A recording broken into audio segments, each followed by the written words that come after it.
OK， 我最近拿到一台安卓掌机 AYANEO 的 Pocket S， 因为现在网上已经有不少详细的评测了，所以咱今天呢稍微延伸一下话题，换个切入点，借这台机器呢在评测它的同时，跟大家聊一聊，不管是 iOS 还是安卓，在大多数旗舰智能手机啊都已经普遍非常强大的现在，你真的需要一台安卓掌机吗？顺便说一下，这期视频不是广子，更没有收钱。那么正式讨论前啊，我们先快速看一下这台机器的外观。我手中的这台呢是黑色的版本，正面是一个 2K 60赫兹的6寸屏幕，以及 Xbox 手柄的布局，摇杆跟扳机键都是霍尔的。这个机身你仔细看会发现它是没有边框分界的，正面是覆盖了一整块玻璃啊，侧面的边框也是金属材质，所以质感非常不错。整体上给我的感觉啊，它并不是在按照一款掌机，而是旗舰手机的标准来设计，而且因为安卓嘛，功率不像 Windows 掌机那么大，散热的压力小一点，所以可以看到，即使是内置了一个风扇，它的机身厚度也只有14毫米，重量在360克左右。接口方面有一个 USB 4口跟一个 Micro SD 卡槽，对，它没有3.5毫米耳机接口啊，不知道为啥。听响呢，除了下面的这两个小扬声器以外啊，就只能连蓝牙耳机或者 USB 耳机了。然后侧面还有一个性能切换按键，可以在3个不同的功率预设之间切换，一会儿咱也会细聊到。OK， 说完外观，咱回到今天的问题，你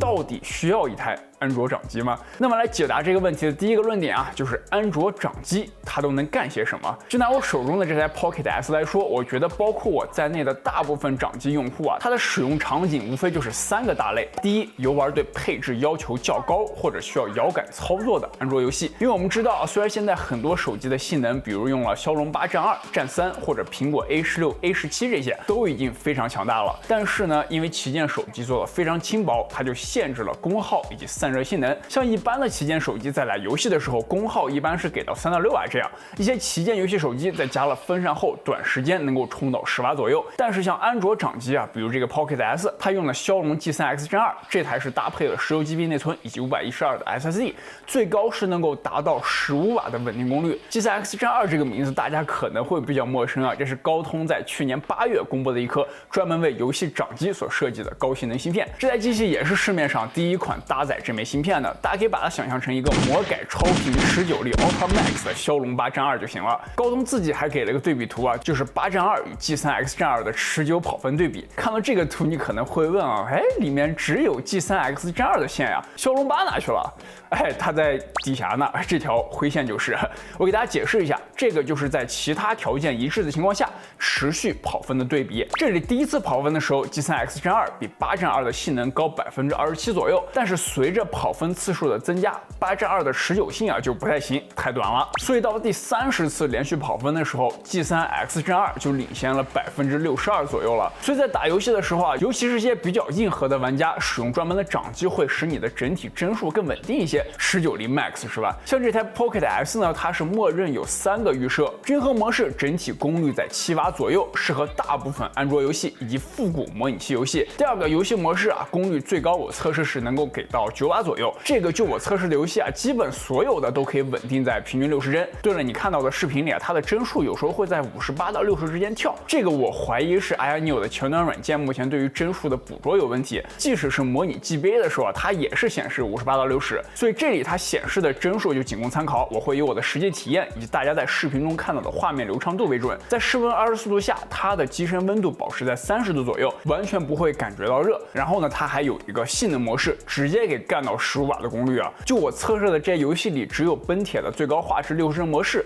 能让整机功耗达到15瓦，其他游戏基本用到9瓦就顶头了。而且说实话，就奔铁这个游戏，即使是我把功率限制在9瓦，它其实也是基本稳在60帧的。15瓦可能就是某些很复杂的场景会更加稳定一些。而且因为机身用了大面积的金属与玻璃材料，它的导热性挺好，所以15瓦的时候啊，机身会达到40度，会稍微有点发热的感觉，但是倒不至于烫手。因此我觉得对大部分用户来说啊，游戏模式甚至均衡模式就已经妥妥的够用了。续航方面，我使用游戏模式测了一下，最高画质的原神画面亮度在70%，音量53%，这时它的整机功耗在4到7瓦之间。说来你可能觉得太巧了，但它真的就整整的跑了不多不少3个半小时整才自动关机。而且除了最后10几分钟剩余5%的电自动进入省电模式后，帧数下降到了20到30 FPS 了以外啊，前3个小时13分钟帧率都是60加减2帧这样很稳。如果是游玩一些对于性能要求更低的游戏，或者串流跟模拟器这些，整机功耗在3到4瓦的类型，我简单测了一下，它的续航是7个小时左右。另外，掌机因为内置了摇杆嘛，在玩奔铁、城白这些原生支持摇杆的游戏就非常爽了，手感要比搓屏幕呢不知道高到哪里去了。那么对于原神、PUBG 这些安卓不原生支持手柄的游戏，可以通过机器的前端软件来将触摸按键映射到手柄按键上，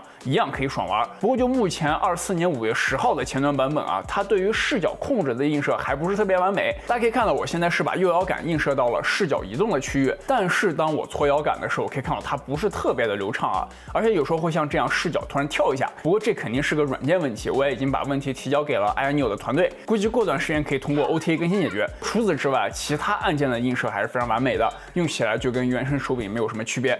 OK， 那么第一类就先说到这儿啊。第二类，我知道很多朋友可能已经在弹幕里打出了模拟器，这个我其实想留到最后说。我今天想说的第二个大类呢是云游戏，在安卓掌机上，你可以使用像 PS Play、Xbox、Moonlight 以及 Steam Link 等等的串流软件来实现对 PS5、Xbox Series 系列以及 PC 设备的串流。而且这台机器它支持 WiFi 7啊，当然我家里只有 WiFi 6，但是已经能够把画面的码率拉到很高来跑了。像 PS5 的话，可以串流1080p 的画面，而 PC 用它 2K 的原生分辨率也是妥妥的，画面非常漂亮啊。这里严谨点，肯定不能说它没有延迟，对吧？那不可能，太科幻了。但是对于大部分非电竞选手的朋友来说，在本地网络条件还不错的情况下，应该已经没有可以明显感知的延迟了。躺在床上或者沙发玩就很爽啊，专治电子阳痿。OK， 接下来我们说说第三类，那就是模拟器游戏。这台机器它内置了天马以及 Emulation Station 2个比较流行的模拟器前端，你可以导入自己的游戏库，我安的不多啊，也就5000多个，涵盖了从 NES 一直到 PS2 时代的一些精选。当然我肯定不可能都玩一遍啊，我主要是测试了从 GBA、NDS、PSE、PSP 到 PS2 平台的模拟器，都是可以完美运行不卡顿的，甚至可以开3到5倍分辨率拉伸。而且 Ioneo 很聪明啊，它给第一批的 Pocket S 配了2K 的屏幕来提升吸引力。这个分辨率有什么好处呢？因为我们要模拟的大部分复古游戏啊，它一般都是240、480或者720p 的原生分辨率，而 2K AKA 1440p 刚好就可以整出它们，也就意味着它是可以做到对大部分复古主机 Pixel Perfect 像素完美对齐的，效果要比1080p 甚至 4K 的屏幕还要好。所以对于模拟器用户啊，如果现在还有货的话，强烈推荐这个 2K 屏幕的版本。当然我知道很多朋友肯定想问啊，那么它能不能模拟 Switch 呢？